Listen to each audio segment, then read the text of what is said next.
কোনো পুরুষ যখন তার স্ত্রীর সাথে মিথ্যা বলে, স্ত্রীর সাথে প্রতারণা করে, স্ত্রীর সাথে বেইমানি করে, সেই পুরুষ স্ত্রীর চোখের দিকে তাকিয়ে কথা বলার ক্ষমতা হারিয়ে ফেলে।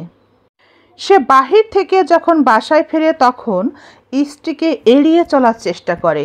দ্রুত ফ্রেশ হবে, দ্রুত খাওয়া দাওয়া শেষ করবে এবং তার নিজের বিছানাতে চলে যাবে। সে কখনোই স্ত্রীর চোখের দিকে তাকিয়ে যে কোনো বিষয়ে, সংসারের যে কোনো বিষয়েও কথা বলার ক্ষমতা হারিয়ে ফেলবে। স্ত্রী সংসারের কোনো বিষয়ে যদি আলাপ করতেও চায় তার স্বামীর সাথে, স্বামী সেখানে অনীহা প্রকাশ করবে।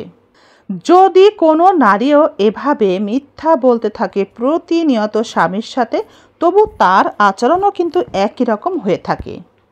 বলে নেওয়া ভালো, পুরুষের আচরণের সাথে একজন নারীর আচরণ একই ক্ষেত্রে কিন্তু মিল আছে। মিথ্যাবাদীর আচরণ কিন্তু এমনই হবে, সে নারী হোক অথবা পুরুষ।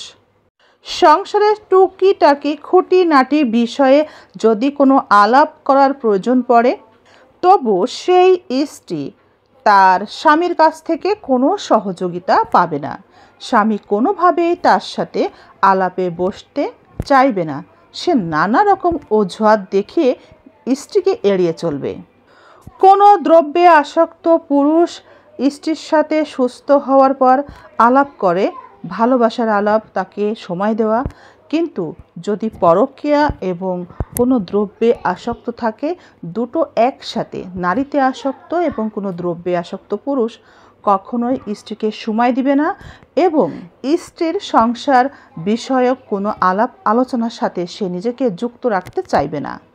সেই পুরুষ মানুষটির মধ্যে স্ত্রী কোনোভাবে নাক গলা কিংবা অনধিকার চর্চা করুক কিংবা জবাবদিহিতা কিংবা কোনো বিষয়ে কৈফিয়ত দিতে হবে, এমন কোনো আলাপের ভয়েই সে সবসময় তার নিজের স্ত্রীর কাছ থেকে নিজেকে দূরে সরিয়ে রাখে। কারণ স্ত্রীর সাথে পরকীয়া আসক্ত পুরুষ এবং দ্রব্যে আসক্ত পুরুষ, এই দুটো আসক্ত যে পুরুষের মধ্যে থাকে, সে সবসময় স্ত্রীর সাথে মিথ্যা বলে।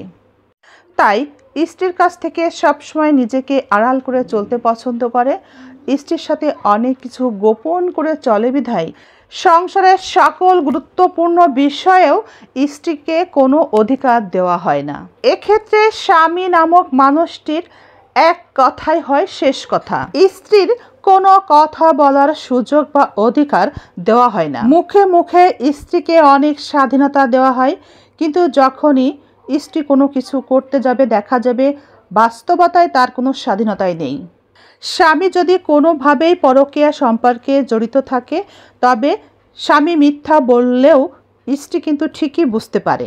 এক্ষেত্রে স্ত্রী যখন কোনো উপায় না পেয়ে অন্য কারো সহযোগিতা চায় কিংবা কারো সাথে সে বিষয়টি শেয়ার করতে যায়, তখন দেখা যায় আশেপাশের সকল মানুষ, আত্মীয় স্বজন, প্রতিবেশী, বন্ধু বান্ধব, যে কেউ যার সাথে শেয়ার করুক না কেন, সে এভাবে বলবে।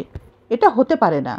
একজন পরকীয়া সম্পর্কে জড়িয়ে কোনো পুরুষ যখন সবাইকে বোঝাতে সক্ষম হয়, তখন সেই মানুষটি পরকীয়া সম্পর্কে তার কনফিডেন্স বেড়ে যায় এবং সে প্রতিনিয়ত বোঝাতে থাকে এবং এমনভাবে সকলের সাথে আচরণ করে, কেউ বোঝার ক্ষমতাই রাখে না মানুষটি বা সেই পুরুষটি পরকীয়া সম্পর্কে জড়িয়ে আছে।